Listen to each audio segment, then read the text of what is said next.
Here is Magnus Carlsen game against Jones in the Tata Steel Masters Tournament, round 8, in which I say Carlsen is playing, either he blundered a piece or he's playing in the shades of Alphazero. Let's take a look at this game. Let's add a kibitzer. Let's add Robfish. Okay. And let's set Robfish at set it at 8 CPUs. Okay, this is Magnus game. Let me get my clicker here. All right, this is round 8. E4, D4, C takes, knight takes. This is a Sicilian dragon variation of the Sicilian. Now, either Magnus was lucky, or maybe we can credit most of this win to the inaccurate play from Jones. Let's take a look. Bishop E3, standard Yugoslav attack, dragon variation, the opening. Queen up, castle, castle's long. White maybe plans on pushing G4, H4, H5, D5, standard opening moves. But Queen of E1, I think this is a little different. Queen E1 here. Jones plays E5. Knight takes, C takes. We have a D4 threat, but once D4 is played, you can't capture because the queen is the queen would be taken by the rook.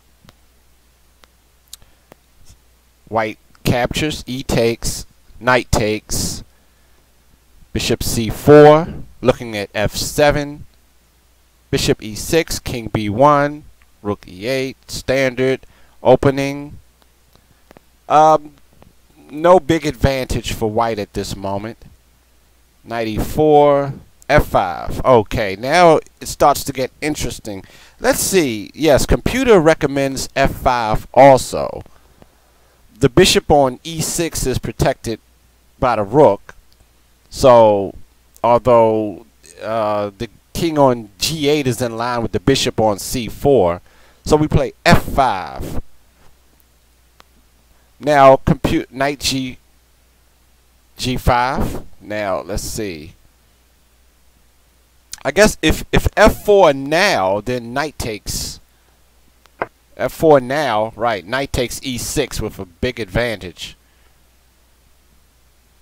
And right, the bishop can take back on F4 after the rook takes, because the rook will be exposed to the capture from the queen on E1. So, in this variation here, this variation, knight takes, rook takes, bishop takes, which is kind of sweet. You can't take back because queen takes. That's if you played F4 right now, knight takes E6, of course. So bishop moves, bishop back. Now here Carlsen plays G4, which the computers do not like, which makes F4 possible. So G4, which enables this F4 move. Now the knight is attacked. Two pieces are attacked, the knight and the bishop. This knight is pinned, of course. So Carlsen, well, H4 is the best move in this position, just giving up a piece. So what was Carlsen thinking when he played this this G4 move? Now, looking at this position, how could he tell? How could he see that he would have an advantage here? Well, I guess the truth of the matter is, with best play by black, white should be lost. But with a little help from Jones, Carlsen won this game. F4, H4, F takes. Jones is up a piece. Queen takes. Knight can't capture because it's pinned. H6, queen c5. All of these moves the computers also choose. This queen c5. Bishop out. Bishop to b7. Protect that c6. Now what would happen here? Well, it has to play knight e4. Hold on. Bishop b7.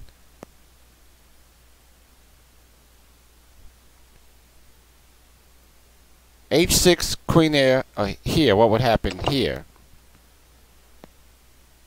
Instead of bishop b7, if h takes g5,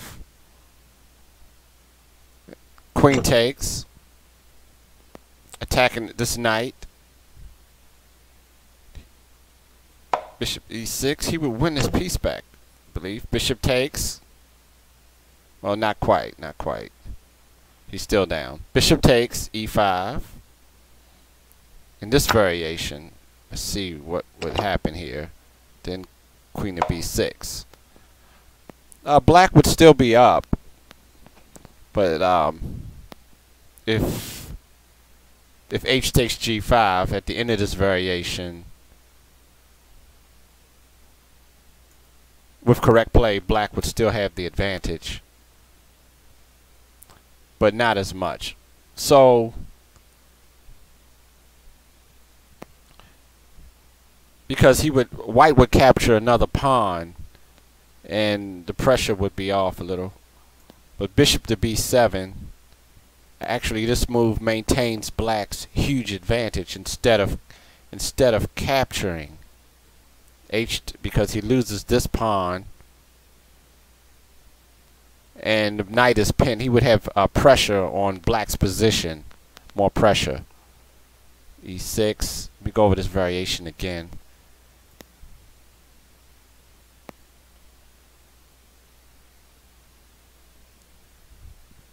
Yeah, with all of these pawns, black's advantage would evaporate. So he decides to hold that pawn on c6 instead of taking the knight. The knight's attack right now, so knight e4, rook e6. Carlsen plays well, computers like g5, but plays h5. h5, trying to loosen up the king side. So far, black is still doing pretty good. Queen b6, wanting to exchange queens. That was not the best move. Bishop f8 or g5. When I first saw this position after h5, I said, well, the first move that came to my mind was g5, locking it up. And it would have been difficult for white to make any type of progress here after g5, in my opinion. But we play h5, queen b6, which is not the best move. Now g5.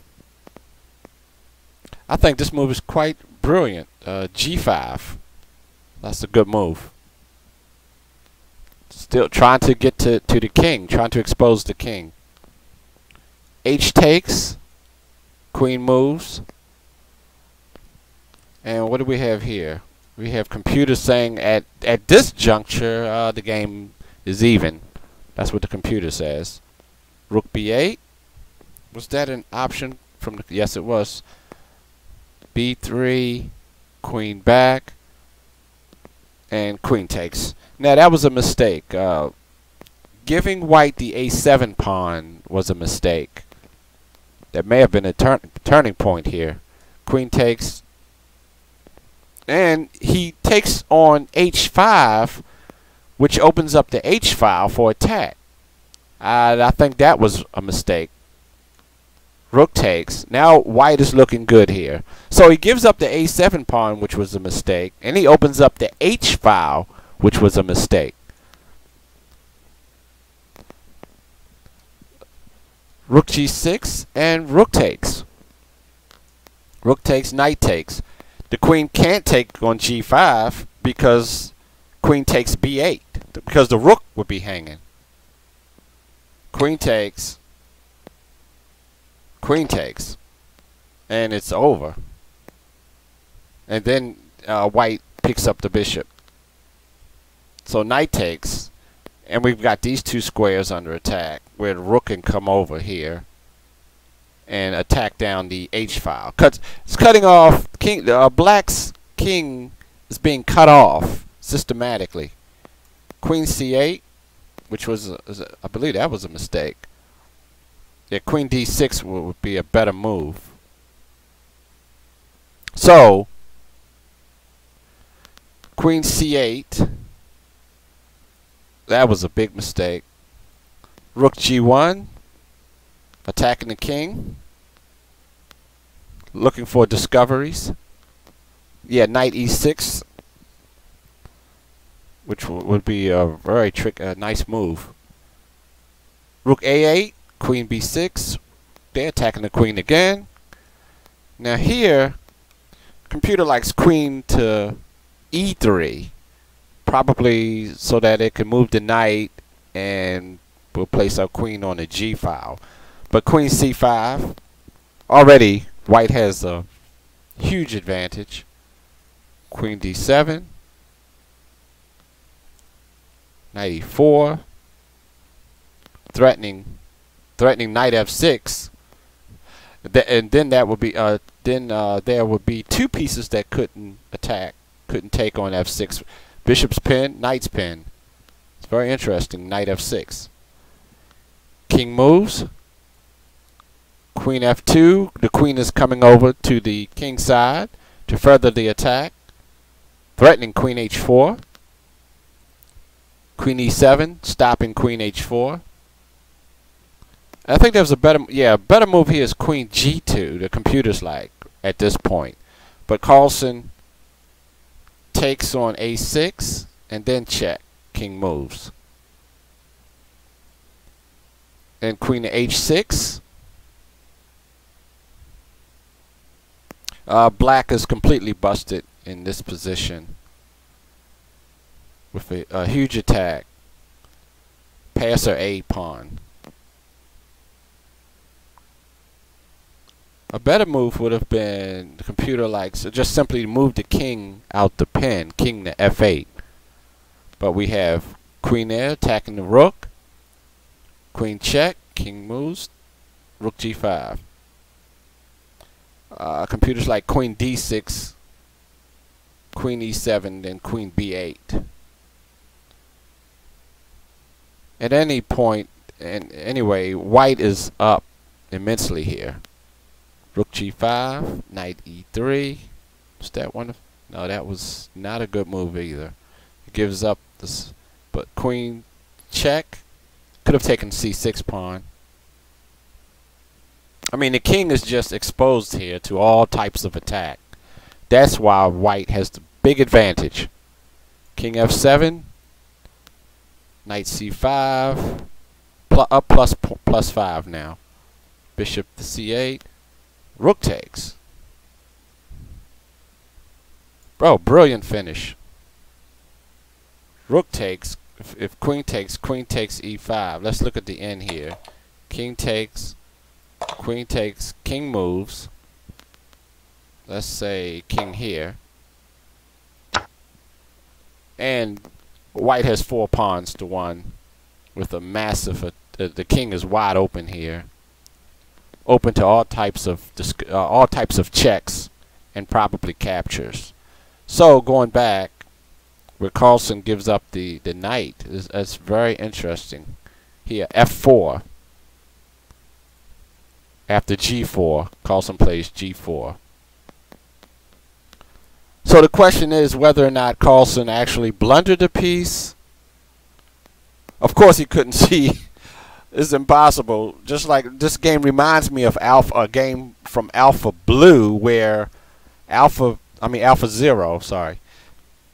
From Alphazero where Alphazero was just sacrificing pieces against Stockfish 8. And you couldn't really see over the horizon. It just knew that it had the advantage, which was remarkable. Sort of in the form of Tau, sacrificing pieces for compensation. But we're human, and Carlsen won with the aid of errors that Jones committed. Because it's impossible, of course, for Carlsen to see that he would win this game by sacrificing this knight on G5. So the question is whether or not this was a blunder. Do you think this G4, F4, giving up the knight was a blunder? Well, and that's why I titled this game like I did. You know, it says Shades of Alphazero. So, a very interesting game. So, I hope you can go back to continue watching Tata Steel Masters Tournament. And thanks for watching.